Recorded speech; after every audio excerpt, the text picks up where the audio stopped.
Bizler düğün salonu sektörü olarak bir yıldır süre içerisinde sadece 2 ay açıldık. 10 ay kapalı olduk.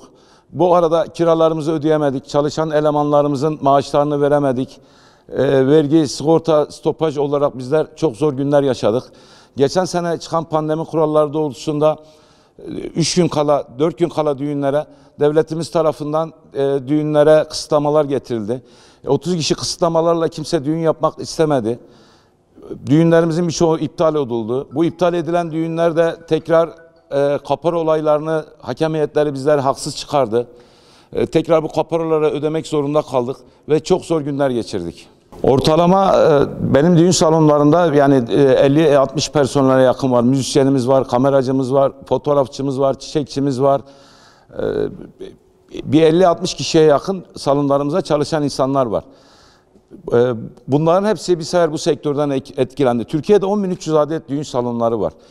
Bu sektörden sadece geçimini sağlayan 1 milyona yakın insan var. 4 milyona yakın insan bu sektörden geçimini sağlıyor. Ülkede 49 kaleme yakın TÜİK'in verdiği verilere göre 49 kalemin düğün salonlarının yandaşları var. Bizim sektörümüz hızlandığı zaman, bizim sektörümüz iş yaptığı zaman bu 49 kaleme de etki ediyor. İşte çiçekçisi, züccaciyesi, kuyumcusu, beyaz eşyacısı, mobilyacısı bu sektörler etki ediyor. Ortalama yıllık ülke ekonomisine düğün salonlarının katkısı 9 milyar 715 milyon dolar ülke ekonomisine katkısı var. Yıllık ülke bazında 575 bin tane düğün yapıyoruz biz. Bu çiftlerimiz ortalama 125 bin lira kişi başı 125 bin TL gibi bir rakam harcadığı zaman büyük rakamlar elde ediyor. Ülke ekonomisine büyük katkılar sunuyoruz. İşçilerimiz de mağdur oldu. Birçok müzisyen arkadaşlarımız işsiz kaldı. Düşünün, bir müzisyenin sadece müzikten başka bir uğraşısı yoktur. Müzisyen müzikle geçimini sağlar, müzik yapar, insanları eğlendirir. Çalışan garsonlar yine öylesine. Bu insanlar başka bir iş yapamazlar, başka bir geçim kaynakları yoktur. Çünkü süreç çok uzadı. 10 aydır belli, şu anda iş yapamıyoruz biz. Birçok arkadaşımız iflas etti, icralı oldu, kirasını ödeyemedi. Düğün salonları gerçekten çok ciddi kira ödeyen insanlar. Bu insanların hepsi mağdur oldular. Biz bu kısıtlamaları çok kısıtlı buluyoruz. Hiç olmazsa kapasitemizin %50'sinin açılmasını istiyoruz. Yani düğün salonlarındaki kapasite kaç kişiyse bunun %50'sinin verilmesini istiyoruz. Düğünlerin hiç yoksa en az 3 saat olmasını istiyoruz. 3 saat bandında olmasını istiyoruz. Ayrıyeten kafeteryalar, restoranlar açıldı. Bize de yiyecek, içecek verilmesini, gelen müşterilerimize verilmesini istiyoruz. Nikah tarzında 100 kişiyle kimse düğün salonlarını tutmuyor. Düğün yapmak istemiyorlar. Bunun bir an önce düzeltilmesini istiyoruz. Gerçekten bizler çok mağdur durumdayız. Bizler sadece devletimizden şunu istiyoruz. Bir normalleşme tarihi verilirse bize, bu arada insanlar normal bir tarihi, Sayın Sağlık Bakanımız açıklamıştı. 52,5 milyon Mayıs ayına kadar 105 milyon kişinin aşılanacağını, 52,5 milyon aşı yapılacağını söylemişti. Bizler düğün salonları olarak şunu bekliyoruz devletimizden. Bize sadece bir normalleşme tarihi versinler. Bize aşılar bu şekilde giderse devletimiz desin ki, devlet büyüğümüz açıklasın ki Mayıs ayında biz düğün salonlarını normalleşmeye açacağız. Bu arada bizim düğün salonlarımızda kaporalar gelmeye başlar. İnsanlar düğünlerini tutmaya başlarlar. Mobilyacısından gider mobilyasını alır. Beyaz eşyasından beyaz eşyasını alır. Gelin işçisine gider, çiçekçisine gider, kuaförüne gider. Bu arada insanlarımız ekonomiye çok büyük bir katkı olur. Sayın devlet büyüklerimizden biz şunu istiyoruz. Bize bir an önce normalleşme tarihi versinler. Biz normalleşme tarihini istiyoruz. Bunu verirlerse gerçekten biz 3-4 ay içerisinde aldığımız kaporalarla yanımızdaki çalışan işçilerimize de birer harçlık veririz. Kendi işimizi de döndürürüz. Kiralarımızı, vergimizi, SSK'mızı bununla yatırabiliriz. Ve artı ekonomide çok büyük bir canlanma olacaktır. Peki şu anda herhangi bir hazırlığınız oldu mu veya şu anda düğün talebi geliyor mu? Düğün talepleri 100 kişi olduğu için pek düğün talepleri gelmiyor. İnsanlar 100 kişiden yapmıyor. Biz Güneydoğu Anadolu'da ve Doğu Anadolu'da yaşıyoruz. İnsanlar hep burada birbirlerinin düğünlerine giderler. Sosyal dayanışma içerisinde birbirlerine hediye verirler. Yıllarca birbirlerine hediye götürmüş getirmiş insanlar da kendi çocuğunun, kendi kızının, oğlunun düğünü olduğu zaman da bu hediyelerin karşılığını geleceğini bilirler.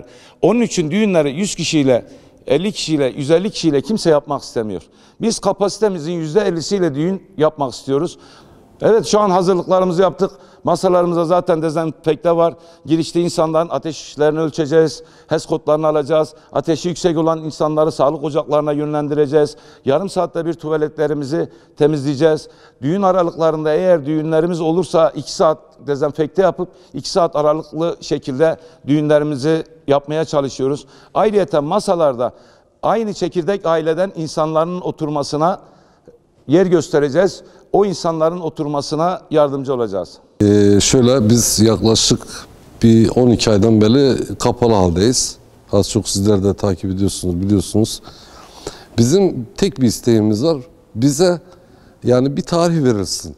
Bizim amacımız yani şu an hemen bize tarih verin, bize açın demiyoruz. Biz hani Mayıs 15 olur, Haziran 1 olur. Bize bir tarih verilsin ki bizler de döngümüzü döndürelim, yani kapora alalım. Sonra düğün rezervi yapan kişiler gitsin, hazırlıklarını yapsın. Ayakkabısını alsın, çantasını alsın, gelinliğini alsın.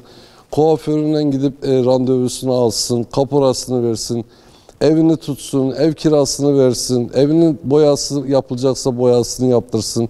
Yani bunun gibi iç piyasa biraz hareketlenir eğer bize bir normalleşmeyle ilgili bir kesin bir tarih verilirse. Çok mağdur olduk. Yani 12 aydan beri çalışmıyoruz. Mağduriyetlerimizin giderilmesini istiyoruz. Başka bir şey istediğimiz yok yani. Yok, hiç fazla bir talep yok. Yani 100 kişiyle 1 saat sıkıntılı bir durum. Süreç sıkıntılı. Ya şöyle, şimdi çiftlerimiz geliyor, görüşüyoruz. Herkese kafası karışık. Çünkü 100 kişi yetmiyor. Yani şu an az geliyor. Biz kalabalık düğünlere alışkınız. Tabii ki de kalabalık düğünler istemiyoruz şu anda. Sağlığımız her şeyden önemli ama en azından 100'ü 200'e çıkartabilirler. Bir de aslında şöyle bir sıkıntı yaşıyoruz. Normalleşme takvimi hala bizim için açıklanmadı. Birçok sektör için yavaş yavaş normalleşmeler ne zaman olacak, nasıl olacak belliyken bizimle ilgili hiçbir şey açıklanmıyor. Biz birazcık üvey evlat muamelesi görüyoruz aslında düğün saloncuları olarak. Çünkü bir düğüne hazırlık hemen 10 gün içinde, 20 gün içerisinde olmuyor. Bunun önden önce işte ev tutması var, belli bir süre hazırlıkları var. Yani en az 4 ay, 5 ay öncesinden istemesi, nişanı, kınası, hani belli geleneklerden de vazgeçemiyoruz. Hani bu yörede özellikle. Maalesef normalleşme ile ilgili hala bir takvim açıklanmadı. Gün içerisinde bir sürü insan geliyor, görüşüyoruz ama herkesin bizimle dahil olmak üzere kafalar çok karışık. Yani ne yapacağımızı biz de bilmiyoruz. Hepimiz çok üzülüyoruz bu konuyla ilgili. Yani bizim istediğimiz aslında sadece bize ne zaman normalleşmeye başlayacağız, bununla ilgili bir tarih verilmesi. Tabii ki de, çünkü bir saat içerisinde hani siz de bilirsiniz, gelin damat mı gelecek, işte misafirlere hani hoş geldin diyecekler, kuşak bağlama mı olacak, hiçbir şey yetişmez ki bir saat içerisinde. Yani en azından bu belli bir saat esneklik sağlanabilir. Ya bir de dediğim gibi her şeyden önemlisi şu an bizim normalleşeceğimiz takvim bile belli değil. Yani yaz ayında insanlar evlenecek mi, evlenmeyecek mi, bu da belli değil. Bir de şöyle bir sıkıntı var, kimse nikah da yapıp hani nikahla bitirmek istemiyor çünkü hayatta bir defa olacak şeyler. Aileler bir defa kızını evlendirecek ya da oğlunu evlendirecek. Hani bu kadar zaman büyütmüş, 30 sene, 35 sene, 20 sene emek vermiş. Onun en güzel gününü görmek ister tabii ki. Ama maalesef bununla ilgili çok ciddi sıkıntılar yaşamaktayız. Şu anki yeni süreçte yeni alınan kararlar çerçevesi içerisinde şu an bilgi almaya gelmiştim ben mesela düğün salonuna. Mesela evlilikle ilgili nasıl, süreç nasıl, o şekilde bir bilgi almak için gelmiştim. Şu anki süreçte bir saatlik bir izin veriyorlar. Ve üstelik 100 kişilik bir kapasite en fazla. Bu çünkü bizim için yeterli değil. Çünkü neden derseniz benim aşiretim biraz kalabalık olduğu için, yani büyük bir aile olduğumuz için bu bize yeterince gerekmiyor.